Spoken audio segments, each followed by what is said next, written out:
ಆಚಿ ಮಸಾಲ ಎಂತ ಅಡಿಗೆಯ ರುಚಿಯಾಗೋ ರಹಸ್ಯವು 20 ರೂಪಾಯಿ. सबसे पहले देश की आवाम को मैं जश्न आज़ादी की मुबारकबाद देता हूँ। आज बेहद में जो खुशी हुई कि आज जश्न आज़ादी करने का और फ्लैग हास्ट करने का वह ऊपर वाला ने मुझे मौका दिया है। एक्चुअल हर टाइम में जो है मेरा जो जिला डिस्ट्रिक्ट इंचार्ज मिनिस्टर था विजयनगर के अंदर फ्लैग हास्ट करता था। इस बार चामराजपेट ईदगाह मैदान में फ्लैग हास्ट करने का मौका मिला है। उसके साथ साथ में चामराजपेट एमएलए ऑफिस में भी हमने फ्लैग हास्ट किया है। 3 साल मैंने विजयनगर के अंदर फ्लैग हास्ट किया। इससे पहले 2 बार 2018 के अंदर जब मैं जिला उस्तुवारी मंत्री था समिश्र सरकार में कुमार स्वामी के पास हावेरी जिले के अंदर भी 2 बार मैं फ्लैग हास्ट किया। इसके लिए इस बार मैंने ही माननीय मुख्यमंत्री को पत्र लिखा के कि इस बार दूसरों को मौका दीजिए, मेरे को नहीं चाहिए दूसरों को मौका दो करके मैंने ही पत्र लिखा। माननीय मुख्यमंत्री को मैंने पत्र लिख के मैंने ही पूछा था। सर याके निम्गे टाइम ಇಲ್ಲ ಅಂದ್ರೆ नहीं टाइम नहीं है करके नहीं है, दूसरों को मौका दो करके। ये एक्चुअल मेरे को क्या वर्कलोड ज़्यादा है। अभी जीबी इलेक्शन आता है, बिहार का इलेक्शन आता है, जिले में टाइम देना चाहिए, वक्त देना चाहिए। वक्त ना देने की वजह से उसीलिए मैंने अभी नहीं, जब सिद्धरामैया साहब मुख्यमंत्री जब थे जब भी उनसे ही पूछा था कि मेरे को जिला उस्तुवारी मंत्री दूसरे को मौका दो करके मैंने सिद्धरामैया साहब से भी पूछा था। अभी भी DK शिव कुमार साहब से मैं पूछा ये क्या रहता है हर एक को जो भी मंत्री होता है।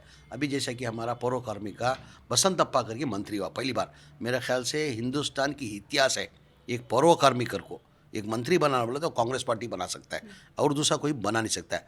आज उसको मंत्री बने। हर एक को मंत्री होने के बाद क्या होता है, कोई तो जिले के अंदर फ्लैग हास्ट करना अगर ये अरमान रहती है हर एक पॉलिटिशियन को, कोई भी पॉलिटिशियन मैं ऑलरेडी कर चुका हूँ बहुत टाइम, तो दूसरे को भी मौका देना चाहिए ना। है 30 डिस्ट्रिक्ट 33 MLA है, 30 डिस्ट्रिक्ट 33 MLA है, उसके अंदर उसको भी मौका मिलना चाहिए करके मैं ही CM को रिक्वेस्ट करके मैंने CM से गुजारिश की कि भाई बसंत अप्पा को आप मौका दो करके।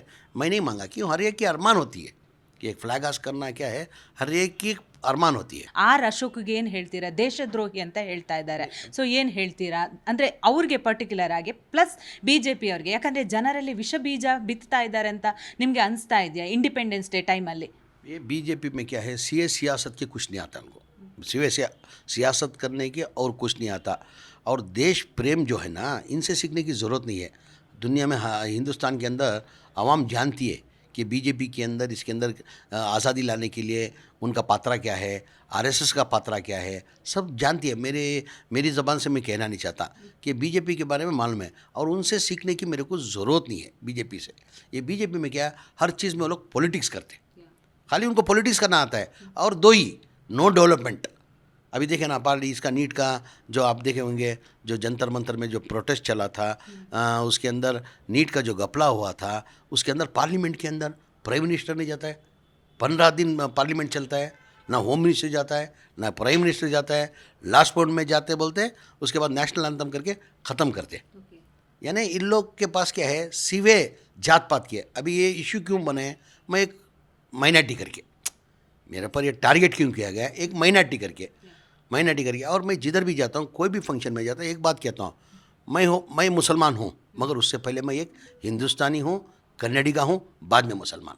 और मैं मेरे भाषण में कहता हूँ मैं कि भाई जो भी पॉलिटिक्स में आता है वो जात पात नहीं करना चाहिए, क्योंकि तमाम आवाम हमारे को चाहती है।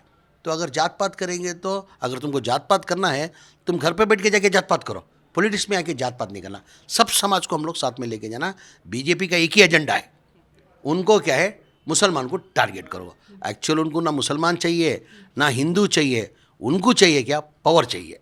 आज देखो डेवलपमेंट, हम देखो हमारा कांग्रेस पार्टी का आप इतिहास निकाल के देखो, जिधर भी जब भी चुनाव आता है, आवाम के बीच में जाके जब वोट मांगते हैं, हमारे प्रोग्राम बताते हैं, भाई हमने ये प्रोग्राम दिया है, आने वाले दिनों के अंदर हमारी सरकार आएगी तो हम ये प्रोग्राम देंगे करके हमारा प्रोग्राम दिखाते। BJP वाले कभी प्रोग्राम दिखाते, कभी दिखाए प्रोग्राम उनका? प्रोग्राम कुछ है ही नहीं, प्रोग्राम है ही नहीं, खाली हिंदू मुसलमान। ना उनको कोई हिंदू के ऊपर चाहत है, ना कोई मुसलमान के ऊपर चाहत है, उनको चाहत है सिर्फ पावर से।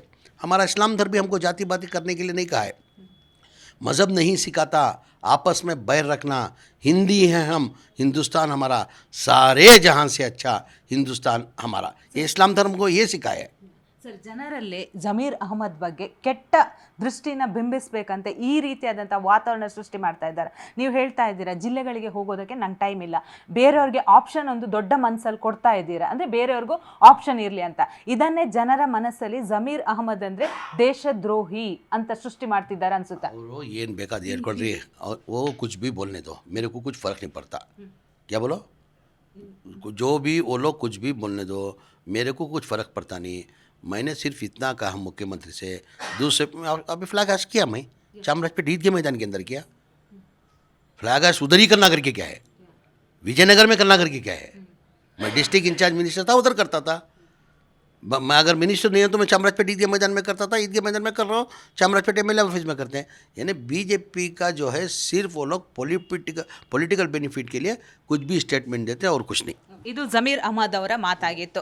ಅಂದರೆ ಇದರ ಬಗ್ಗೆ ಬಹಳಷ್ಟು ಗೊಂದಲ ಸೃಷ್ಟಿಯಾಗಿತ್ತು. ಅಂದರೆ ಧ್ವಜಾರೋಹಣ ವಿಜಯನಗರದಲ್ಲಿ ಅವರು ಹಾರಿಸಲ್ಲ, ಇದರ ಬಗ್ಗೆ ಬಹಳಷ್ಟು ಒಂದು ವಿಷ ಬೀಜವನ್ನು ಕೂಡ ಬಿತ್ತೋ ಕೆಲಸವನ್ನು ಕೂಡ ಮಾಡ್ತಾ ಇದ್ರು ಅನ್ನೋ ಹೇಳಿಕೆಯನ್ನು ಜಮೀರ್ ಅಹಮದ್ ಅವರು ಜಿ ಕನ್ನಡ ಜೊತೆ ಹೇಳ್ತಾ ಹೋದರು. ಬೆಂಗಳೂರಿಂದ ಕ್ಯಾಮ್ರಾ ಪರ್ಸನ್ SS ಜೊತೆ ಭವ್ಯ ಸುನಿಲ್, ಜಿ ಕನ್ನಡ ನ್ಯೂಸ್.